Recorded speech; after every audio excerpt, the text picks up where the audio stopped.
Hi there, this is Diane, one of 5 awesome optimists.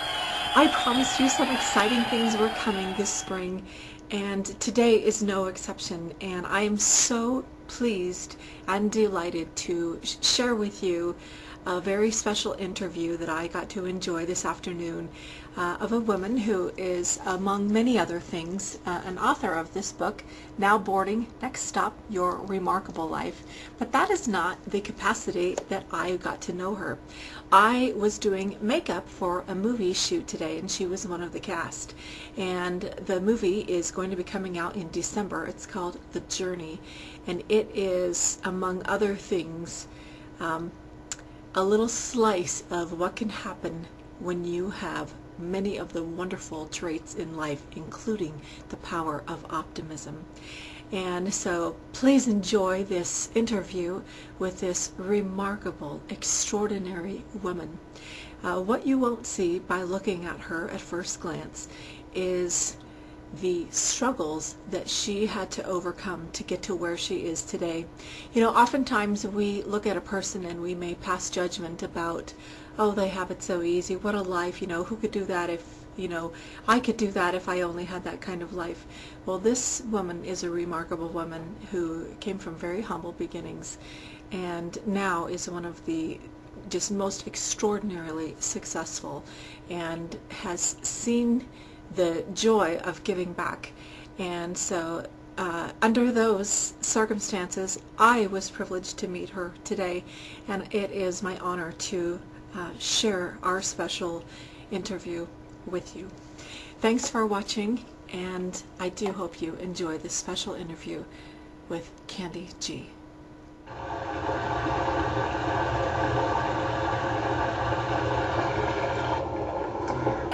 This is Diane, one of 5 awesome optimists.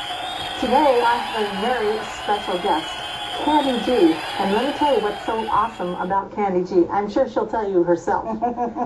But she has a program that's called Nothing But Good News. How about that for the power of optimism? How did that come about, Kandee? Well, I will tell you that I'm an author, speaker, trainer, and coach. And I got tired of people not being able to hear the good stuff. You'd turn on TV and you'd hear nothing but constant negative everything. Isn't that the truth? True. So I developed Nothing But Good News Radio and Nothing But Good News Magazine. And I've done good news stories on just about everything you can think of. But it's not just fluff stories. You covered stuff like from the war and such. Right, exactly. I mean, I've done Nothing But Good News on the Iraq War, on the election, on the economy, and every single show is dedicated to giving real content, stuff that people can walk away and use all of the time. Isn't that what we need more of today? We need more of it. I absolutely agree. Absolutely agree. What's something you remember that's good news about the war? I will tell you, I had an extraordinary person on the radio that I interviewed, and he had come back from the war. He was a 16-year veteran in the Army, and he came back from Iraq, and what he said was that we don't hear what goes on over there, that's the good stuff. People would stop him on the street and shake his hand and say thank you for being here. People would run up to him and hug him and say thank you for the new schools and the new hospitals. It was amazing, he said, every single day that people approached him because of the good work that we're doing over there, which I think is incredible. I think that is incredible too, and probably in real life, probably 80% is good news, but we only hear the 20% that's well, negative. you know mainstream media, if it bleeds, it leads, and unfortunately that's the truth. But I tell you what, Nothing But Good News Radio and Nothing But Good News Magazine, you'll always hear the good stuff. That's my promise. That's awesome. And Kandee also has another little area of expertise that I'd like, if you would, just for a second, to elaborate about the chemical difference of being an optimist or thinking positively. Well, I will tell you, and here's just a great little soundbite so that you understand, is there was a study that was done where they had actually taken scientists, they had taken a container and they put quantum particles. And they did what they expected them to do, which was to scatter.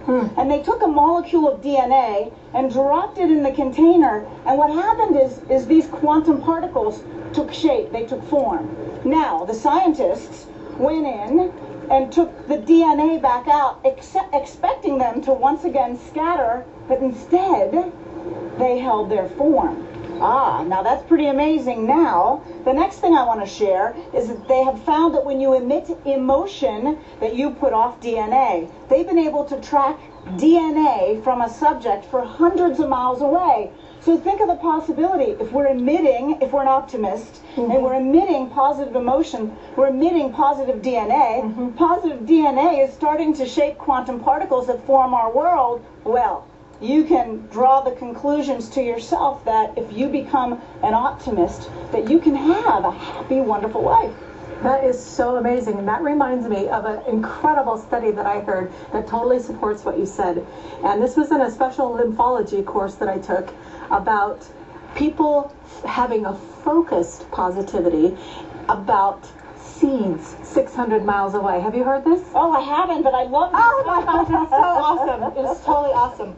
What they did is they were measuring so that there's an actual empirical data and a scientific basis for the effect of positive thought. And what they did is they had these people think and imagine these seeds that were 600 miles away and imagine them growing. And they were timing it and timing it and timing it. And then all of a sudden, the rate of speed 8 times what it was. Oh, see, that's extraordinary stuff. There's absolutely extraordinary stuff. So there's so much scientific data that says that when you can focus on the good stuff, good things will happen for you. I know, isn't that amazing? We're so blessed to have women like you in the world. Thank you, and right back at you. I think it's I'm so thrilled. Thank you very much for having me be here. Thank you.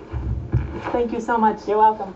Tune in next week for something else on the power of optimism. Thanks again, Kandee. You're just a delight. Thank you.